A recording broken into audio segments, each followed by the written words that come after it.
Hi everyone. ఇప్పుడు మీరు చూస్తున్నది ORR exit number 4A.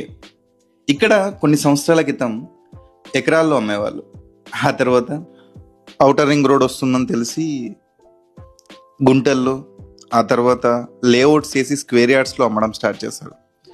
Once ORR complete అయింది, ఇప్పుడు హైరైజ్ అపార్ట్మెంట్స్, స్టాండ్ అలోన్స్ కట్టి ఎస్ఎఫ్టీలో అమ్మడం స్టార్ట్ చేశారు. అంటే కొన్ని సంవత్సరాల క్రితం ఒక గుంటకు ఉన్న ప్రైస్ ఇప్పుడు ఒక స్క్వేర్ యార్డ్, ఒక ఎస్ఎఫ్టీకి వచ్చేసింది. దెన్ ఇప్పుడు మనం అనుకున్నా కానీ ఇక్కడ అఫోర్డబుల్ ప్రైస్కి కొనలేం. Then what next? Here is the solution. Next upcoming development, upcoming future to Hyderabad regional ring road. ORR అప్పుడు ఎలాగో మిస్ అయ్యాం.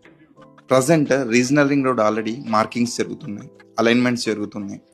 ఈ టైంలో ఇన్వెస్ట్మెంట్ మిస్ అయితే ఖచ్చితంగా ఓఆర్ఆర్ విషయంలో ఎలాగైతే బాధపడ్డామో ఇన్వెస్ట్ చేయలేదని, తప్పకుండా రీజనల్ రింగ్ రోడ్ వచ్చాక మనం బాధపడతాం. కాబట్టి don't wait to buy land and wait. Thank you everyone.